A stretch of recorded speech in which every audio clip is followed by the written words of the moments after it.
दुईटा फ्यामिलीको विषयमा म भन्दैछु।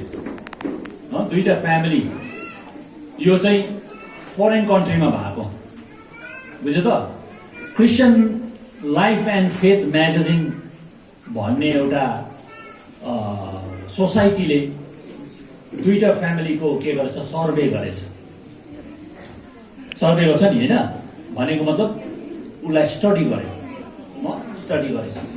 यो चाहिँ अमेरिकाको न्यू इङ्ल्यान्ड एरिया भन्ने जग्गामा भएको रहेछ है। अनि त्यो एउटा यो डाटा भएकोले गर्दाखेरि मैले यहाँ भुल छु भनेर लेखेर पनि लेखेको छु। अब तिमीहरूसँग यो एप्लिकेबल हुनुपर्छ। दुईटा फ्यामिली रहेछ। एउटा फ्यामिली चाहिँ नन क्रिस्चियन फ्यामिली, एउटा फ्यामिली चाहिँ क्रिस्चियन फ्यामिली रहेछ। अथवा एउटा फ्यामिलीले चाहिँ प्रभुलाई पाएको, एउटा फ्यामिलीले चाहिँ प्रभुलाई नपाएको। दुईटा फ्यामिलीको विषयमा यो सोसाइटीले सर्वे गरेछ। सुन्दैछ? भरे म सोध्छु ल। 1677 को कुरा रहेछ है, अहिले म हेर्छु। स्टडी गर्दाखेरि अब जसले चाहिँ प्रभुलाई पाएको थिएन 1900 मा 1900 उनीहरूको डिसेन्डेन्ट भनेको चाहिँ के भन्नु, सन्तानहरू क्या, कति पुस्तासम्म रहेछ भने 1900 जना उनीहरूको पुस्ता अथवा फ्यामिलिजहरू। जस्तो तिमीहरूको फ्यामिलिज कति छ? 2, 3, 4 म्याक्सिमम, होइन? 4 dad and momo, brother and sister. कतिको ओन्ली सन, कतिको ओन्ली डटर, भनेपछि कति? 2 मात्रै भयो, 4 मात्रै भयो। 1900 भनेपछि कति पुस्तासम्म? आउट अफ 1900 त्यो नन क्रिस्चियन अथवा प्रभुलाई नपाएका लोकहरूमा चाहिँ 771 जना चाहिँ प्रभुलाई नपाएकोहरू। भनेको मतलब जसले प्रभु सन्डे स्कुल आएकै छैन, जसले सन्डे स्कुल के हो जानेकै छैन, त्यस्ताहरू, त्यो नानीहरू चाहिँ उनीहरूको त्यो सन्तान चाहिँ 771 चाहिँ के भएछ अरे? क्रिमिनल्सहरू भएछ। के हो क्रिमिनल्स भनेको? क्रिमिनल्सको बस्ने जग्गाको नामलाई के भन्छ? प्रिजन भन्छ। प्रिजनको घर उनीहरूले बनाएको छ। भनेपछि राम्रो काम हो होइन? आज हाम्रो अमेरिकाबाट त्यो प्रिजनमा पनि प्रचार गर्नु गएको छ, प्रिच गर्नु गएको छ, उनीहरूलाई त्यहाँबाट मुक्ति पाओस् भनेर। 250 एरेस्टेड फर भेरियस अफेन्सेस। 250हरू चाहिँ भेरियस अफेन्सेस भनेको नराम्रो दुष्ट कामहरूमा पकडा परेछ। 60 थिप्स, 60 थिप्सहरू भएछ। थिप्स भनेको त्यस्ताहरू भएछ। तिमीहरूले गर्छ? गर्दैन? गर्छ होला सानसानो पेन्सिलहरू, पेनहरू, मोबाइलहरू गर्छ। सन्डे स्कुलमा आउँदाखेरि कोही बेला त गर्नु मन लाग्छ नि, दामी खालको हुन्छ त हो। त्यस कारण 39 कन्भिक्टेड मर्डरर्स। 39 चाहिँ कन्भिक्टेड भनेको मैले मारेकै हो भनेर सर्नेम गर्छ। 39 out of 1900 and had been affected with STD भन्ने मेडिकल टर्म हो है, ठुलाहरूलाई थाहा छ हो। त्यो एसटिडीको बिमारले पकडा परेछ। त्यति 1900 मान्छेहरू जसले चाहिँ प्रभुको घरमा आएन, प्रभुको वचनलाई सुनेन, प्रभुको सन्डे स्कुल जहाँ हुन्थ्यो त्यहाँ गएन। यसकारण इफ प्रभुलाई पाउनेहरू पनि त्यसरी गएन भने चाहिँ यस्तोमा हुन सक्छ भन्ने कुरा हो एउटा ल। त्यसकारण परमेश्वरको वचनले भन्छ के भन्छ? एउटा वचन पढिदिन्छु यस्ताहरूको लागि चाहिँ के रहेछ? प्रस्थानको किताब, प्रस्थान भनेको एक्सोडस 20 को 5 मा म पढिदिन्छु ल। अब हाम्रो परमेश्वर, अघि मैले सुरुमा भनेको थिएँ है, ओलिभ प्लान्ट एउटा लिभिङ हो, लिभिङ थिङ्स। अनि सन्डे स्कुलको नानी पनि लिभिङहरू नै हो। अनि हामीले जसलाई सर्भ गर्दैछौँ, जसलाई हामीले प्रेज गर्दैछौँ, जसको गीत गाउँदैछौँ, जसको भर्स भन्दैछौँ, उहाँ पनि कस्तो गड? Living God. कहाँ भनेको छ लिभिङ गड भनेर? यिर्मयाको किताबमा भनेको छ लिभिङ एन्ड फेथफुल गड भनेर। अनि आज त्यही लिभिङ गडको बर्थलाई क्रिसमस डे भनेर वर्ल्डले मानिलिएको छ है। उहाँ जीवित हुनुहुन्छ, उहाँ मर्नुभयो, फेरि के हुनुभयो भन्छ? बौरीको उठ्नुभयो भन्छ है, बौरीको उठ्नुभयो भन्छ। अहिलेसम्म बौरी उठ्ने कोही छ? कोही छैन, कोही छैन। कोही थाहा पाएको छ तिमीहरूले गाउँमा कोही बौरी उठ्यो भनेको? छैन, उठ्दैन, गयो गयो। गड जसले सबै कुरा गर्नुभयो, प्रभु यीशु मसीह मात्रै बौरीहरू उठ्नुभयो। त्यसकारण उहाँको नाममा जसले प्रभुलाई पाउँदैन उनीहरूको लागि के भनिन्छ? Thou shalt not bow down thyself to them, nor serve them, for I, the Lord thy God, am a jealous God. Jealous भनेको कस्तो हो? हजुर हजुर जेलस नगर्नु हो भन्छ नि। आरिस हाम्रो परमेश्वर पनि जेलस गड अरे है। राम्रो हो आरिस गर्नु? राम्रो हो होइन, तर परमेश्वर चाहिँ जेलस गर्नुहुन्छ। किन जेलस गर्नुहुन्छ भन्दा उहाँको आज्ञा नमान्दा, उहाँको आज्ञालाई उल्लङ्घन गर्दा। अनि उहाँले भन्नुहुन्छ visiting the iniquity of the fathers upon the children unto the third and fourth generation to them that hate. तिनीहरूको सन्तान प्रति जसले चाहिँ उसका बाबु बराजु पुर्खाले परमेश्वरलाई के गर्नुभयो? परमेश्वरको वचन सुनेर इन्कार गर्नुभयो, तिरस्कार गर्नुभयो भन्नुभयो हो। हिजो हामीले हाम्रो पर गाउँमा मरौ भएको थियो, जवान मान्छे 33 इयर्सको यङ ब्याचलर, तर प्रभुलाई नपाएको, प्रभु पाएको आमाको प्रभु नपाएको छोरा बितेर गयो। त्यहाँ हामीले उनको फ्युनरल गर्नु पर्यो। हामीले पर्चीहरू दिएका थियौँ कि उनीहरूलाई, उनीहरूले थाप्नु चाहिँ थाप्यो, इज्जत गरेर थाप्यो। तर हामी सकेर फर्किँदा गर्दाखेरि माथि सिँढीमा, पोस्टमा, त्यो ग्रिलमा थाप लगाएर राखिदिएछ। त्यसको मतलब के भनेको? हामीलाई मुक्ति चाहिँदैन, हामीलाई स्वर्ग चाहिँदैन, हामीलाई जीवित परमेश्वर चाहिँदैन भनेको। त्यस्ताहरूको लागि चाहिँ उहाँ परमेश्वरले चाहिँ जेलस गर्नुहुन्छ। कहिलेसम्म? थर्ड एन्ड फोर्थ जेनेरेसनसम्म। त्यस कारण बाबु राम्रो भयो भने, आमा राम्रो भयो भने छोराछोरी अवश्य राम्रो हुन्छ भनेको नि। बाबु र आमाले परमेश्वरको डर मान्यो भने छोराछोरी पनि परमेश्वरको बाटोमा हिँड्छ। अब क्रिस्चियन फ्यामिलीको यहाँ सर्वे हुँदैछ। क्रिस्चियन फ्यामिली अब तिमीहरूको सर्वे हुँदैछ है, हाम्रो सर्वे हुँदैछ। उनीहरू त के भयो अरे? राम्रो गर्ने कोही भएछ? भएन। अब यो क्रिस्चियन फ्यामिलीमा चाहिँ 1344 डिसेन्डेन्ट रहेछ। कम्ती नै रहेछ। उसको त 1900 थियो, यसको त क्रिस्चियनको त 1400मा रहेछ। कति अरे? 1344।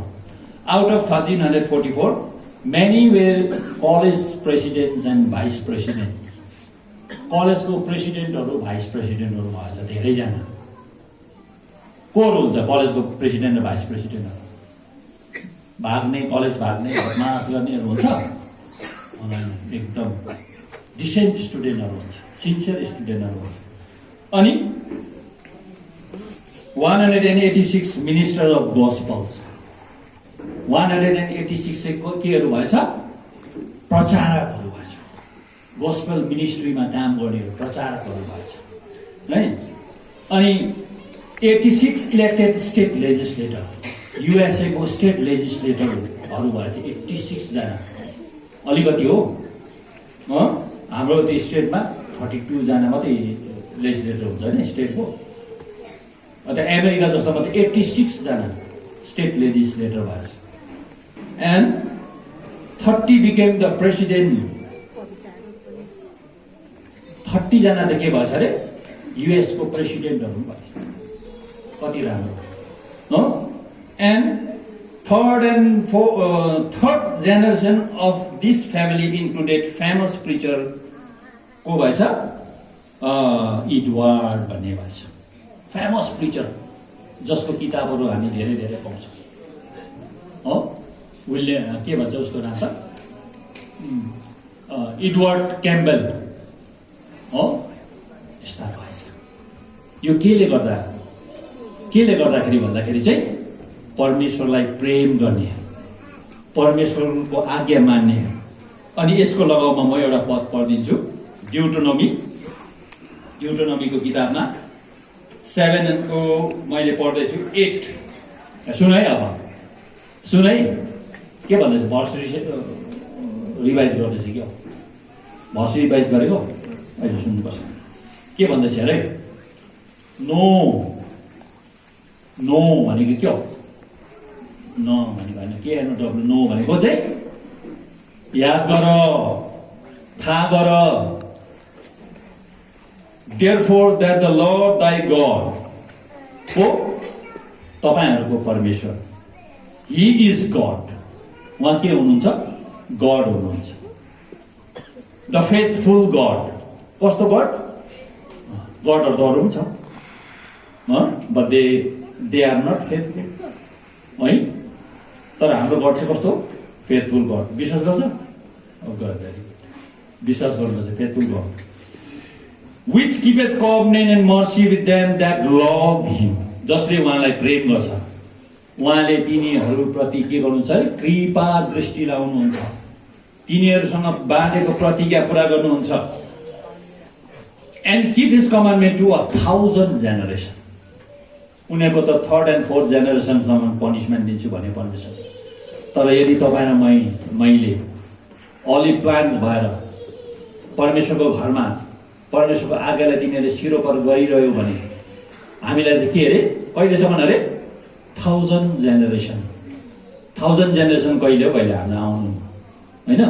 तर हाम्रो छोरा नाति पनाति खनाति जनाति त्यहाँदेखि उता के भन्छ तिनीहरूसम्म यदि तपाईँ आमा बाउ हामी सन्डे स्कुल टिचर्सहरू परमेश्वरको काममा फेथफुल रह्यौँ भने यिनीहरूलाई यस्तै प्रकारको सेवा शिक्षा अर्ती आफै पनि त्यस स्तरमा रहेर, आफै पनि त्यो स्तरमा रहेर, त्यो आज्ञाकारितामा रहेर, त्यो परमेश्वरको भयमा रहेर हामीलाई दिएको सेवालाई इमान्दारी सच्चाइको साथमा गरिरह्यौँ भने हर प्रकारको परिस्थितिमा सन्डे टिचरलाई सधैँ सजिलो हुँदैन है।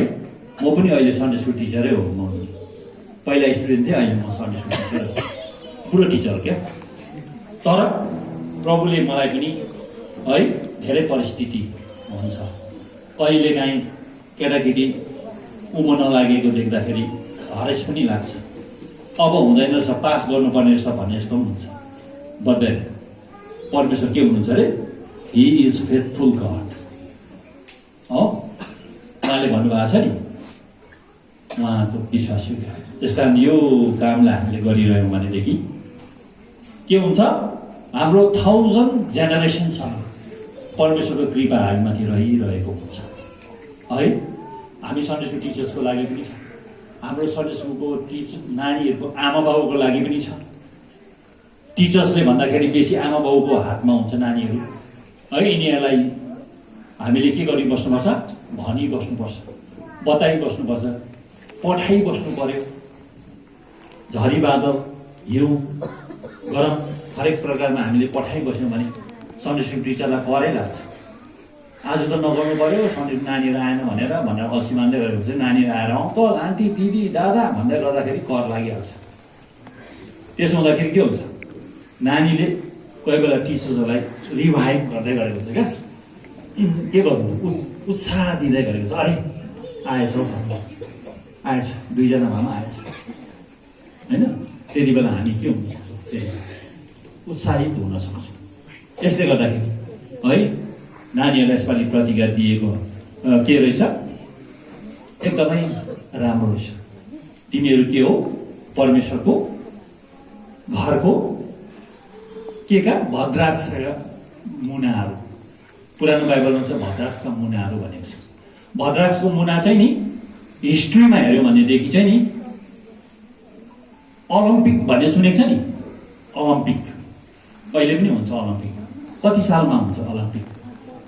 5 कहाँ हो 4 एभ्री 4 इयर्समा त्यो 4 इयर्स चाहिँ कहिले हुन्छ एभ्री लिप इयर जहिले फेब्रुअरीमा 29 हुन्छ त्यति बेला ओलम्पिक हुन्छ अनि ओलम्पिक चाहिँ फर्स्ट कहाँबाट सुरु भयो टोकियो कहाँ हो टोकेको छैन एथेन्स ग्रिस देशको एथेन्स ग्रिस देशबाट ओलम्पिक फर्स्ट सुरु भयो अनि अहिले चाहिँ गोल्ड सिल्भर ब्रोन्ज भन्छ उनीहरूलाई चाहिँ के दिइन्थ्यो अरे अलिभको मुना दिन्थ्यो अरे क्या उनीहरूलाई अलिभको बुके बनाएर अथवा उनीहरूलाई अलिभको क्राउन बनाएर दिन्थ्यो अरे त्यस्तो त्यसले के भयो आदर भयो हो ओलम्पिकको फर्स्ट पाउनेले गोल्ड मेडल पाउनेलाई त त्यो अलिभ प्लान्टको के दिन्थ्यो अरे क्राउन बनाएर भन्छ त्यस कारण अलिभले चाहिँ त्यस्तो खालको एउटा आदर पाएको छ अनि परमेश्वरको वचनमा पनि पुरानो नियममा अलिभ प्लान्टको विषयमा भयो हामी सुन्छौँ अनि इजरायलको एउटा देश एउटा ठाउँ छ अलिभ माउन्ट अलिभेट भन्ने बुझ्यो त त्यो माउन्ट अलिभेट भन्ने जग्गाबाट चाहिँ हाम्रो प्रभु यीशु मसीह मृत्युबाट 3 दिन बाद बौरी उठेर चेलाहरूलाई 40 days 40 nights उनीहरूलाई के भन्छ सान्त्वना दिँदै लास्टमा त्यही माउन्ट अफ अलिभेटबाट चाहिँ के भयो भन्छ प्रभु यीशु मसीह हेर्दै एसेन्सन भयो भन्छ बुझ्यो त्यो जग्गा अनि त्यति बेला के भन्यो प्रभु यीशु मसीह जाँदै गर्दाखेरि सबले हेर्दै गर्दाखेरि के आवाज आयो 2 जना स्वर्गदूत चाहिँ माथिबाट भने ओ गालीलका मान्छेहरू विश्वासीहरू तिमीहरूले पुवा परेर यीशुलाई हेर्दैछौ जसरी तिमीहरूकोबाट यीशु जानु हुँदैछ त्यसरी नै फेरि एक दिन आउनु हुनेछ त्यसकारण तिमीहरूले जसको विषयमा गीत गाउँदैछौ नि जसको विषयमा भर्स भन्दैछौ नि जसको विषयमा हामीले पगला जस्तो गरेर अघि पर चिल्ड्रेन पार्कमा बनायौँ नि सुन्नेहरू कम्ती थियो हेर्नेहरू थुप्रो थियो है किन गरेको किनभने के हुनु रहेछ उहाँ फेरि एक दिन आउनु हुँदैछ के को लागि आउनु हुँदैछ प्रभु to give you the reward प्रतिफल दिनको निम्ति आउँछ त्यस कारण तिमीहरूले सन्डे स्कुलमा कोही सालभरि प्रेजेन्ट भयो भनेर रिवार्ड दिन्छ है एटेन्डेन्समा पनि त्यसरी प्रभु यीशु मसीह तर हामीलाई के रिवार्ड दिनुहुन्छ स्वर्गको रिवार्ड है ल त्यस कारण परमेश्वरले तिमीलाई सहायता गरून् हामी पनि को जस्तो त्यो क्रिस्चियन फ्यामिली जस्तो हामी बनौँ जसले 1000 जेनेरेसनसम्म परमेश्वरको कामलाई के गरेर लान्छ बढाएर लान्छ ल नानीहरूलाई यो कुरा बुझ्नको निम्ति हामीलाई पनि प्रभुले सहायता गर्नु धन्यवाद।